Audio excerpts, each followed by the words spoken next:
This podcast is part of the Deluxe Edition Network. To find other great shows on the network, head over to deluxeeditionnetwork.com. That's deluxeeditionnetwork.com.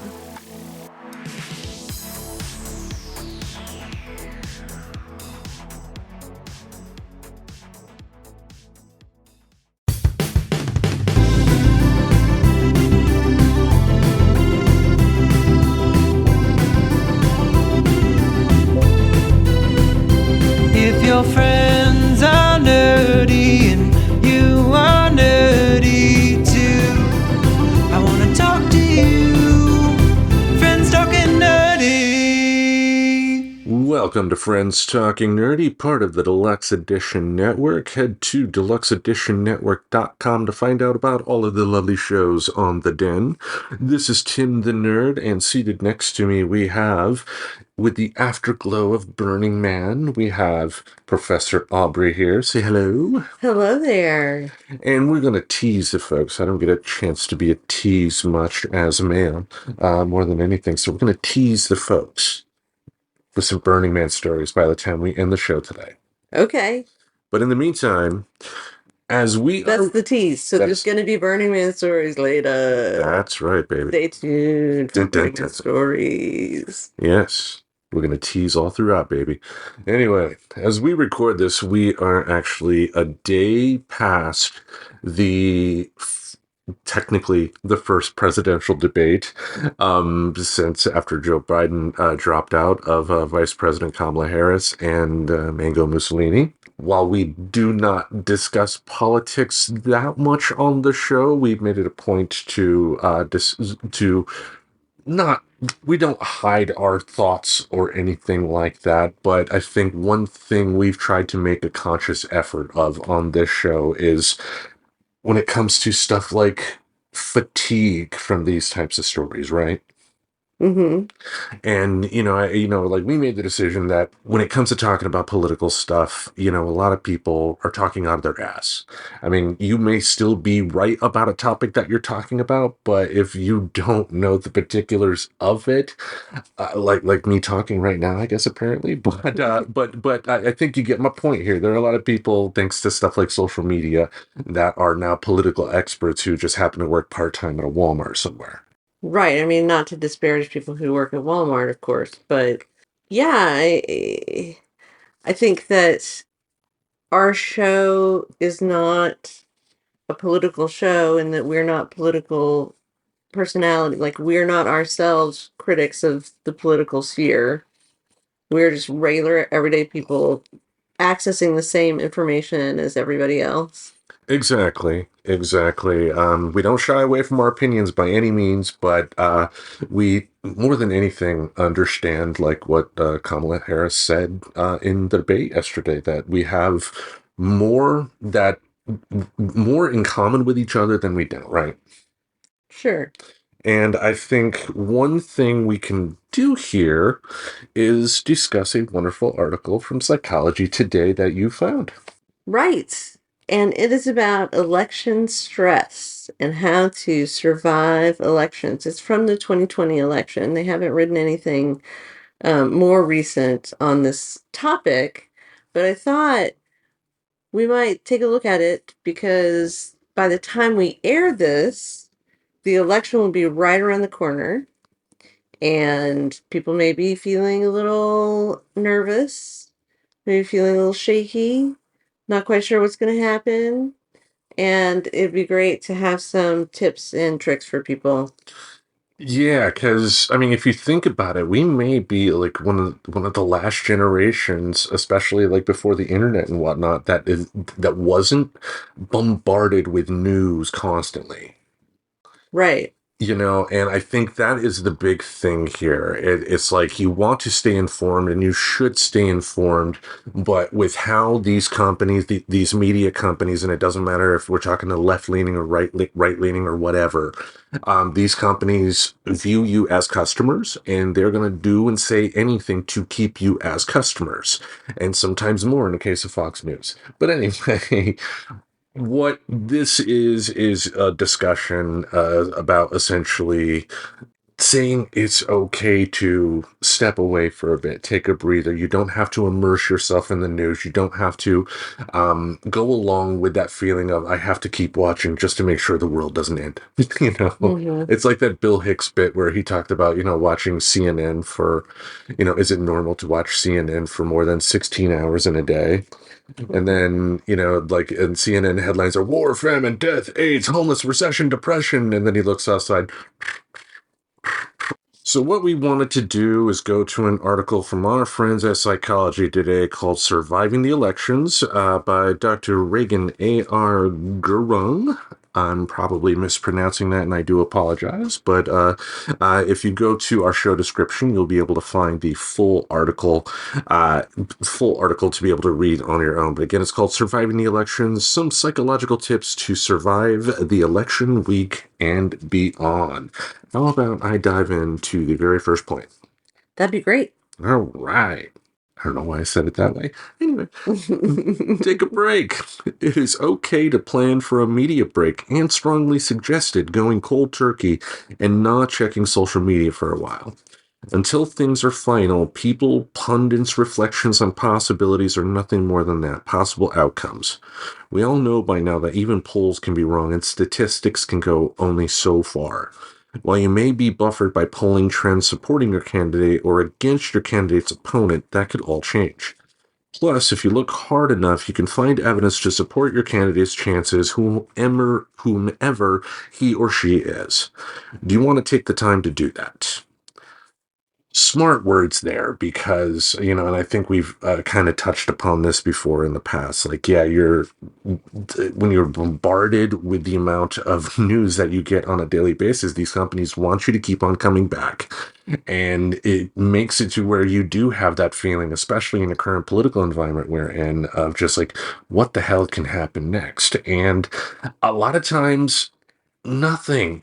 There are delays. There are spaces between major events. You don't have to be there every second of every day watching the news to still keep up on the major beats. If you're an average person, I mean, if you're a politician working in Washington, then obviously you're going to be more invested because that's your job. But the average person can do something like watch a debate. That is a major event. That is a way to be able to get to know the candidate and, judge whether you would want to support them or not. But do you need to spend 2 days afterwards looking at, cable news coverage of moderator after moderator after moderator talking about the debate? You really don't. No, you really don't. And but what this seems to be talking about is doing a complete break with all the media and all social media, a cold turkey break from media, which I think is like a cleansing, right? So all the people that believe in intermittent fasting, they would be very into this idea that you just say, okay, not going to consume media, meaning, news stories or newspapers or blogs or anything like that. Facebook, Instagram, none of it for a certain period of time. And that can be restorative, even if it's just for a day or a couple of days. Agreed on that part. Because again, that doomed feeling you get watching the news, especially lately, you do need to force yourself to not be attached to that news teat. And some things you can do on social media, stuff like places like TikTok has the ability to, you can go to a certain setting and put in like keywords of words of videos that you don't want to see. So if it's like a political opponent that you don't want to hear anything about, you put their name, you put the party they represent, and then you will not see videos from that. Nice. So there are some social media sites. This is why the United States is trying to get rid of TikTok. Yeah, I haven't tried that with the other services. I do know though that apparently the Meta company is essentially allowing political people to post their stuff online, but they're cutting off the algorithm at the knees in terms of not letting it spread virally. Like, person X, if you like what person X has to say, the only way you're going to find that out is if you actively search them out. The algorithm isn't just going to magically have it appear in your feed, if that makes sense. Which, So they're kind of throttling the algorithm. yeah. Interesting. I didn't know they could do that. I thought the algorithm existed on its own. Yeah, some magical, mystical thing. I was eating mushrooms in the desert, and All of a sudden, the algorithm, the mighty algorithm. Dominus Ominous.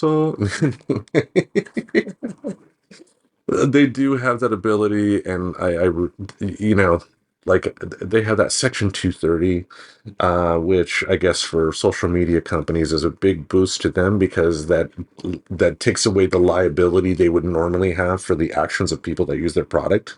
Oh, I kind of wish that would go away, because of what social media has done to this country. And social media, I think at the time that law was made, social media wasn't nearly what it is now. it wasn't around. It came in the mid 90s.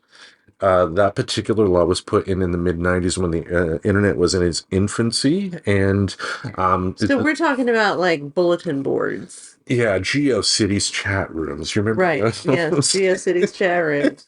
Yes. Oh, man. Now you're talking my language. Yep. But most importantly, though, when it comes to a major political story that you're following, you don't need to do it every day. If you know a big event's happening, like a debate, watch it, great. But then say for X amount of days afterwards, I don't need to hear anything else.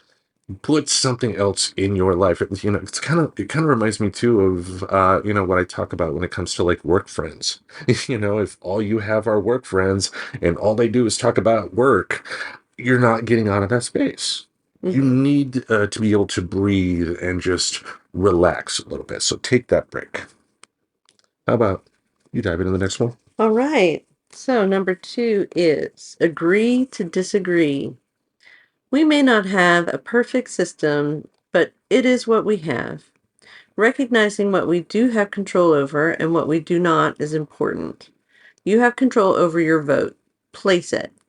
Then take what the system provides. We all had a chance to mobilize the vote to do what we could to ensure people voted. If you did not do as much as you wanted to and your candidate lost, make plans to be more active in the immediate future. You do not have to agree with the majority electoral college vote and can agree to disagree. That's a bit of a wake-up call, right? So I think it's good to where should your mind be? Should it be wrapped up in you trying to figure out what's going to happen? You who have no more access to any political information than anybody else, right? Like, yeah, you should find something else to do. I kind of think of it like this. I think, if you think back to the George W. Bush era, you had a number of progressives that would come out and hem and haw and be like, he's the next Hitler, he's this, he's that, he's not my president. And I think a lot of that behavior, which thanks to stuff like social media in the early 2000s, in the Bush era, was probably more magnified than it was in the past. Mm-hmm. I'm sure you probably still had people that said that, and thanks to, stuff like Rush Limbaugh planting seeds in the late 80s, early 90s, the seeds of what we're facing today were definitely being put into place. But I think a lot of that type of attitude that people had kind of made it so that people like the current guy trying to get back into office and do what he wanted to do could get into place, because then he could just come back and say, oh, they always say that, or something like that. It's like people have done it so much that when a real threat comes, they can't really do much to stop it, if that makes sense. Yeah, but this is all 2020, hindsight, right? Like, we don't know how much worse it's going to get in the future. And future Tim may be saying the same thing that current Tim is saying about past Tim, that you today are saying will be saying in the future to future Tim, because it can just get worse. Like every time you think it's gonna be not no longer worse, like it can't get worse. It gets worse. Our whole lives, that is what has happened. The world has become more and more of a cesspool. Well, history's shown things do kind of go in cycles as well. So, there will be a time to where, society will clean up their act a bit, and then 80 years down the road, totally forget it. And, because apparently the influenza outbreak in the early 1900s, I didn't realize they faced a lot of the same stupidity back in that day that they did with the COVID virus. You had plenty of people, I'm not wearing a mask. How dare you make me put on a mask? They had people that did that. That was information that was never taught to us, and it taught to me at least in school growing up. I mean, I wasn't a history major, and yeah, I could have easily dived into a book about the influenza outbreak in the early 1900s and found out that information then, but I didn't. So it is what it is. I mean, ultimately you want to be as honest with yourself as possible. I think one thing I've tried to keep in mind is I guess for me, and that's all I have control over is me. It is the ability. It's doing my absolute best to be objective about the person in office. Like if Mitt Romney in 2012 was elected president, I would have been, the fucker, and probably would have done what this article suggested in terms of, helping out more with, like local candidates I do support, or, helping plant the seeds for whatever for a future candidate. But, you also do have to know when it's time to say, yeah, what this person doing is really fucking bad, Yeah. Yeah. Yeah, man. This has happened so many times in my life, and why this bullet point really is sort of bothering me is because even though political things have happened that I have not liked, I haven't really gotten that involved in the system. Do you know what I'm saying? Like, I've done some volunteering, I've done some canvassing, I've done some phone banking, I have been involved in people's campaigns to some extent, but not what I would have expected that, what 18-year-old me would have expected I would have done. But I would also like to say this. One, don't beat yourself up. Two, you're still breathing. There's still time to fix that. But three, it's also about assessing the other side at that particular point in time. Like, if we go back to 96, would the United States have disintegrated if Bob Dole were elected president? No. Would he have been a great choice? No. But I get, I'm not articulating it as well as I There want used to to, I be guess. less of a distinction between the parties as there is today. Not necessarily even a distinction, but you didn't have that fear that this guy is just going to turn out to be a mustache twirling villain. Right.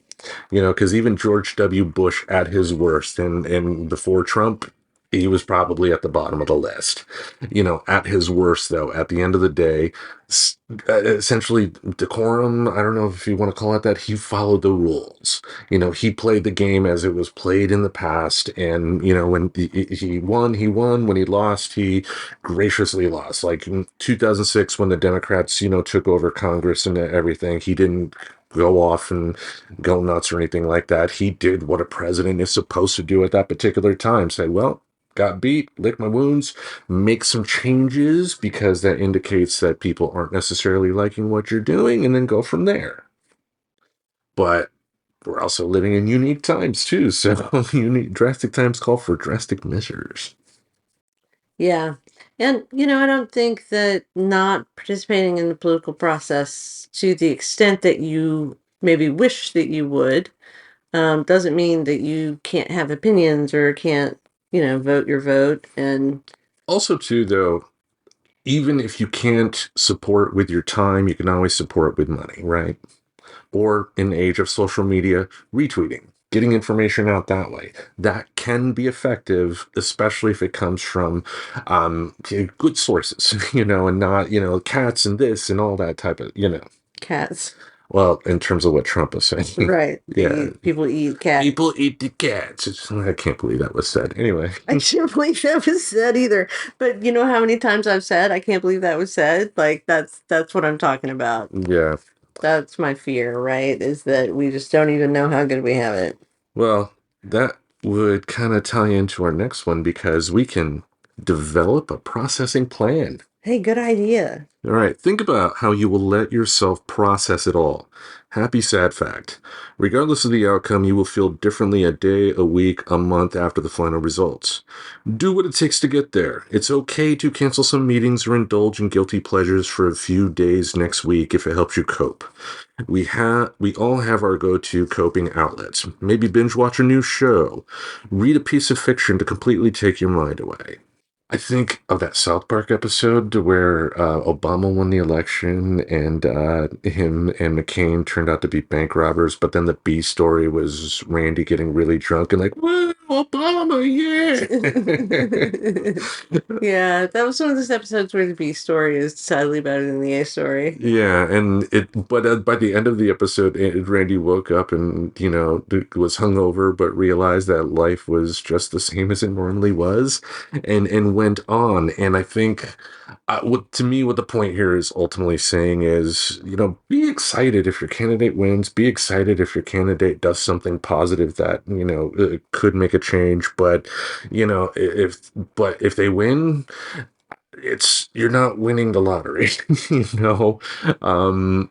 if they lose, you're not being brought to jail or something like that. Or, worst case scenario options, hyperbolic answer, I know, but it's an impactful decision. Elections are impactful choices that people make, but if it doesn't go your way, oh well.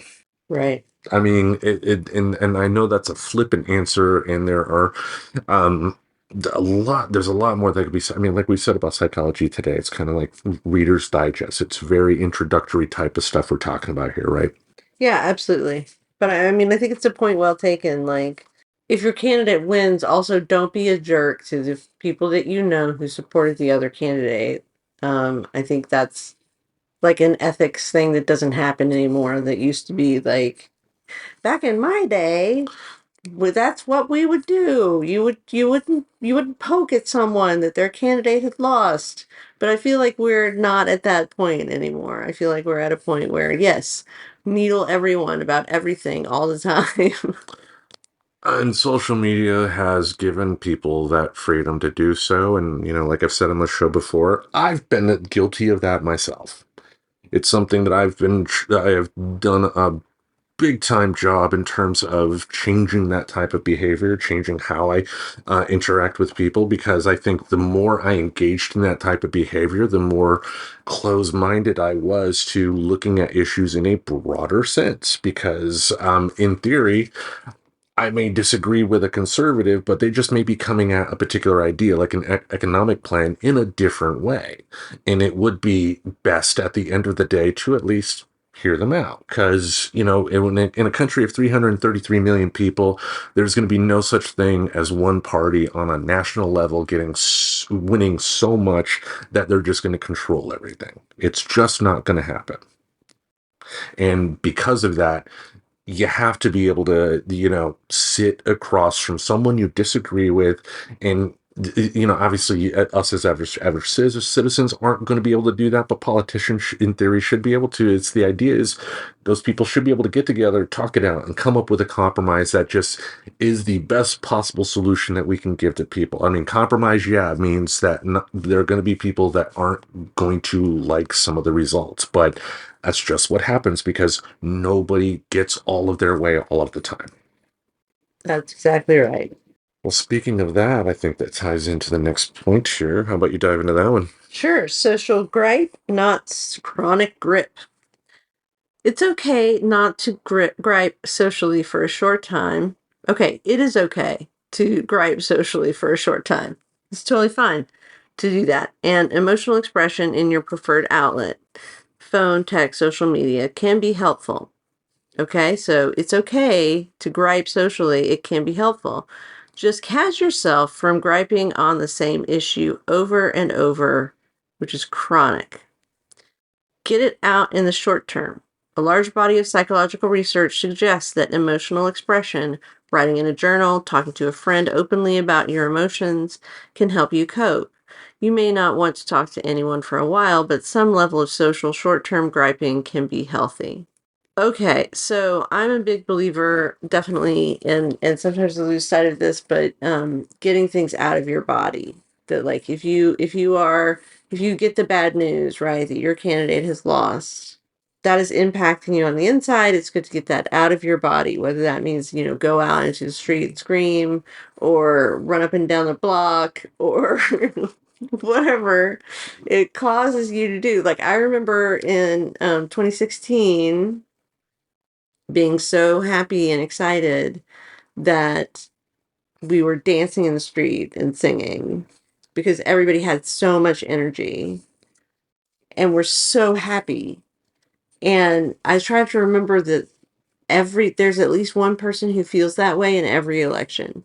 Now, to be clear, in 2016, of course, we know who won. So by the end of the night, things weren't so happy and rosy and you weren't dancing as much, right?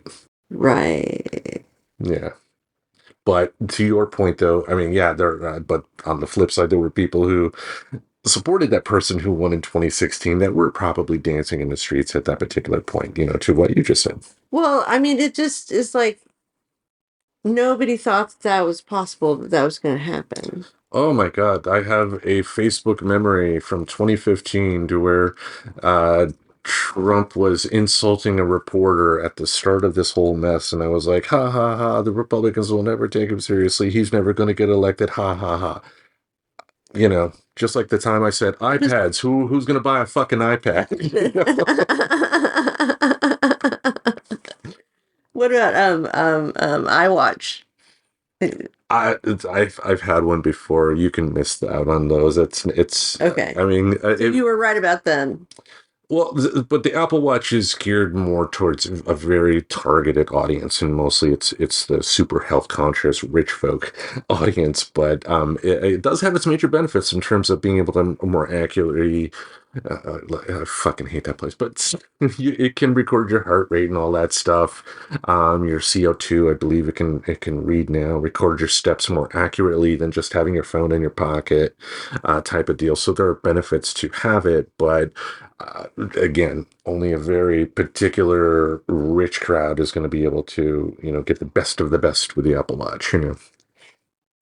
I know, but the point was people like me. I was more terrified that it was going to happen than most of the people that I knew. Most of the people that I knew were like, there's no way. There's no way. This is so great. We're definitely going to win. We're totally winning. Like up to the last minute. I watched the results in dread, and I'm like, why the fuck are we electing a WWE Hall of Famer? That was the sense of dread that came over realizing that he ended up winning. That opened my eyes internally. Like I didn't like if you had said to me at that day, what have you learned? I wouldn't have been able to express it as well as I am today. And it's up to judge whether I'm expressing it properly now. But it made me realize too just how naive I was when it came to the information that I knew, and just ultimately it made me start to realize that I needed to change how I consume my media, what media I consumed, and how I express it, if I express it. Because I think what this is talking about here too is the fact that on social media, it's okay to say, fuck, my candidate lost. But if you're doing it for a month straight, maybe that's a problem. Right. Yeah. Because honestly, the range of human experience, our experience of the world is such a very, very narrow band, if you know what I'm saying. Yeah. Like the difference between X person and X person, I don't care so long as they're from the same social milieu and they don't upset the apple cart in that way, it doesn't really make that much difference. We're still, quite privileged when it comes to the rest of the world. Oh yeah, but that's one thing. And I was guilty of this when I was young myself, so that's not something I feel I need to preach to younger people because I know they won't listen. Is that idea of understanding our privilege, the fact that we do have the ability to openly go on social media or protest in the streets and say fuck this government is a luxury compared to other parts in the country, other parts in the world, I mean. Yeah. And that shouldn't be dismissed.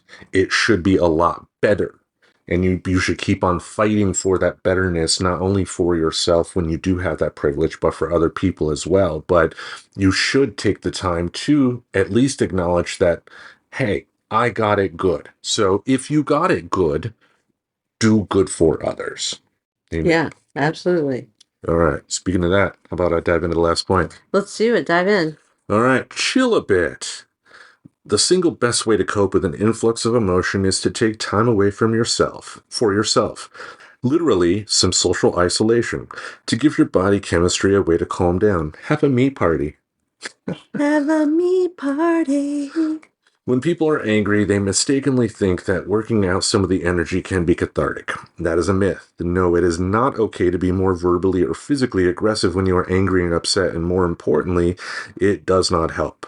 What does help is stepping back. Find a sacred space to mentally regroup. Grief, anger, and fear are all natural emotions in general, and even par for the course for an election.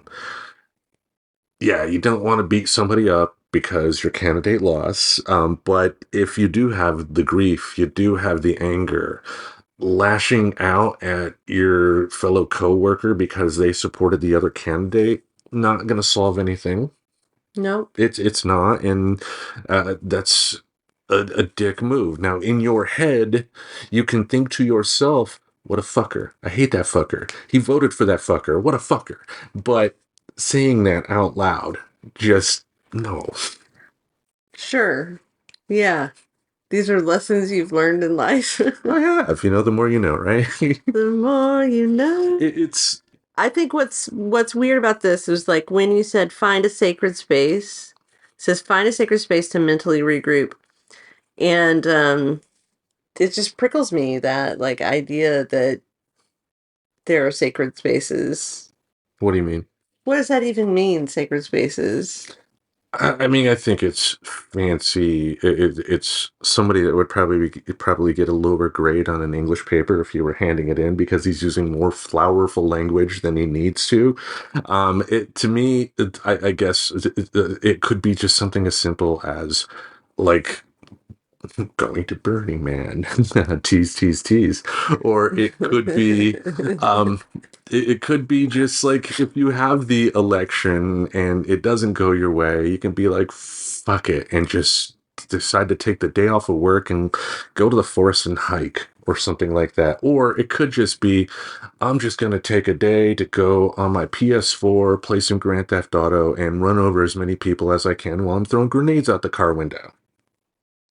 Well, if that's what you mean, then yes, of course, go to those places. But which just means go to the place that you are happiest or where you feel most comfortable or where That you prefer to spend your time. that has nothing to do with the source of the anger. So yeah, you don't want to go on social media. You don't want to have more, in the case of something like an election, you don't want that news to pop up in a place to where you don't want it to. Respect that sacred space of yours, even if it is just in front of the television with a video game playing. Right, I see what you're saying. So the people who are obsessed with the election stuff need to not do what they think they feel comfortable doing because it's actually harmful to them. The people that are constantly on stuff like social media talking about politics all the freaking time, yeah, no, you don't need to do that. I mean, like, why? It's one thing I I've been blocking a lot of people on TikTok because of it, because it's from both progressives and conservatives. You just have average people after average people that feel the need to give their hot take. And again, they may be right with that take, but why should I listen to them? They're just somebody. It's not like they, have, bona fides in terms of, I used to work as a prosecutor. I used to do this. I used to do this in government. That would have a little more heft in my book, and that would be someone I would want to listen to. But just the average person, and I would say this for anybody that would listen to me spouting my political opinions. It's not that what would come out of my mouth, I guess, would necessarily be wrong, but what have I done to earn the respect for people to say, I want to listen to his opinions? Mm-hmm. And I think it's something more people should be asking. Like if I had, having said that, does that mean I think people should always stay silent? Of course not. If you have power to make a positive change, like Miss Taylor Swift, who came out and endorsed Kamala Harris on her Instagram account. If you have that power to do so, do so. But I would even commend her for going the extra mile by stating, I did my research. This is a choice I'm making. You make your own choice based on the research you do. And I really respected that from her. Yeah. I mean, that's what it should be, right? It should be. I mean, because she has every right to say, this is who I want to support. And I think her saying that will definitely be a big boost for the Harris Walls ticket. But it's also, I think, a very respectful thing to say. And I think it's hopefully, if what we are seeing now is turning into what it could be, a sign of things to come, hopefully, in terms of people being more willing to just say, it's important to vote, this is who I'm voting for, but just vote, please. Mm-hmm, mm-hmm, mm-hmm. Anyway, any other thoughts on this wonderful article? No, I mean, I think we just want to remind everyone to have a good plan for what you're going to do if it goes well and what you're going to do if it goes poorly. There were people who had celebratory plans in 2016 that didn't really work out the way they thought they were going to work out. So keep that in mind. Most definitely. And I think most importantly, if anything, what the past decade or so has taught me, at least, is the importance of doing proper research from vetted sources, and just get out there and vote. Please just vote, and vote responsibly. I don't care if you vote for Republican or Democrat or somebody in between. Vote responsibly and vote for people that are actually going to do their best to help the people who elected them into office. Well, then you do have some requirements on people's vote. I think that is a simple requirement. Sorry. Why would I say? Right. Just don't, be sure to elect the evil genius. Some people are considering. Who's the evil fucking genius? I don't see any geniuses around. Well, I mean, if Mango Mussolini got in once, and look at the polls the way they are, even though we know that polls can be manipulated, they're a potential barometer, but you don't know what will happen, right? No. Yeah, just be responsible, vote responsibly. Don't vote for showboat politicians either. Like, if showboat politicians can go away, the media whores that just love being on TV more than anything else, I'd be happy. But is that going to happen? No. That's who politicians have always been. You're basically inviting, strict scrutiny into your life. I am not against a politician talking to reporters about stuff. I'm not against that, but there are people that are just in Washington to be able to be stars on the news. And no, is it exclusive to one party? By no means. I'm not saying that. I just, I didn't elect a star. Yeah. Yeah. All right. How about we take a moment to send you over to one of our friends at the Deluxe Edition Network. Hey, good idea. All right, hang tight, people. Are you looking for a place for all things horror and don't know where to go? Well, you've came to the right place, my friend. We are the Graveyard Club podcast. For all your horror needs, visit us on YouTube and Spotify, and you can follow us over on Instagram at the Graveyard Club Pod. See you there. Ciao.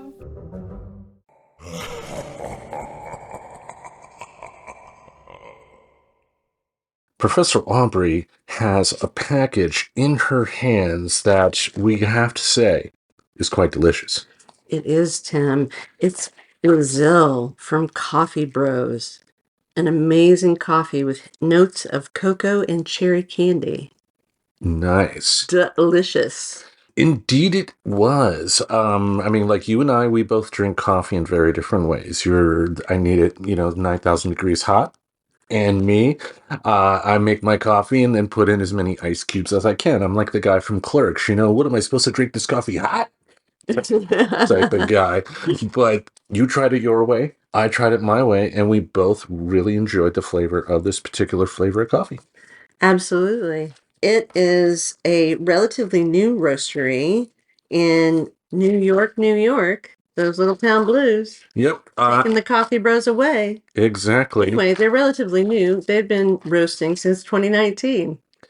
Yes, but they do have great connections around the world in the coffee growing areas to be able to get the best beans, to be able to give their customers the best product. And you, our friends at home, if you go to coffeebros.com and you order your own batch of this coffee or any other of the delicious brands of coffee that they have on their website, in the promo code spot, you put FTN10, we're going to be able to save you 10%. That's right. 10%. It's going to be like $1.50. It's going to be awesome. But that's what friends are for. That's what friends are for. That's right. $1.50 when you need it. Exactly. I mean, you won't be able to get on the city bus, but you will be able to save some money to be able to get some wonderful coffee. Again, head to coffeebros.com and in the promo code box, put in FTN10 and you will be able to have some delicious coffee. Yep. Drink away, people. All right. Before we wrap things up, we're going to end the tease right now and give you the full story here. You got back from Burning Man. I got back from Burning Man. It was my best Burning Man ever. The weather was perfect all 2 weeks and 3 days or whatever that I was there. It rained for like 30 minutes one day, which really knocked the dust down, as everybody was saying. Hey, that really knocked the dust down, which I found amusing for some reason. It was just like everybody talks about the weather. Like it's just a bunch of people who don't know each other thrown together. And then so of course everybody bonds over the fact that it rained for 30 minutes and it really knocked the dust down. Because it had been dust storming before You had that. to be there. I guess you had to be there. There were dust storms, I think 2 or 3 days that I was there, but otherwise the weather really was amazingly perfect and wasn't too hot. There wasn't apocalypse rain. There wasn't tons of dust. So that was the great sort of natural news. And my job went really well. I had a good time doing my job. We worked graveyard shift, so I got to see the sunrise. And that was absolutely beautiful, sunrise in the desert. There was tons of fabulous art. You were just showing me 10 memorable art pieces from Burning Man this year. And there were a couple of them I had seen. Including Coney McConeface, which is my favorite, which is a giant traffic cone called Coney McConeface that was made by Swedish people who really appreciated the gate workers because the gate workers have a special affinity with the traffic cone. Okay. And so they invited the gate people to come to watch the traffic cone burn. And it was one of the minor burns on Thursday before the big burn. Yeah, that's an article from dezine.com called 10 Architectural Installations from Burning Man 2024. We'll have that link in the show description for you. Yeah, and they were all very cool, and I had seen some of them. Yes, I believe 2 from the Yeah. 10 that they took, and Mhm. I'm sure there were probably dozens, if not hundreds more, littered around the place, right? Oh, there's just art everywhere, all over the place. Tons of it. Tons of it. Now, did you see anybody famous this year? I did not see anyone famous. Mm. No, nor did I hear anything about anyone famous. So they all slipped in and slipped out under the radar, Or during the day, maybe. Ooh. or during the day. Exactly. Yeah. Yeah, probably not the midnight to 6 a.m. shift. Brad Pitt, what are you doing here? Because the airport's only open from 6 a.m. to 6 p.m. The airport. Yeah, I sent you a bunch of articles while you were there that you probably just got bombarded on your drive back. Like 700 messages. The fuck? Like most of them were articles, and I think there were some articles too about how like billionaire tech bros from San Francisco are doing their best to ruin it because they will hire people to set up their tent area and have it all luxurious so they don't have to do the work. And then they have the airstrip that will allow them to come in and everything like that. And I guess too, this was not a sellout. No. They were still selling tickets. I mean, I'm still pretty big, of course, but yeah.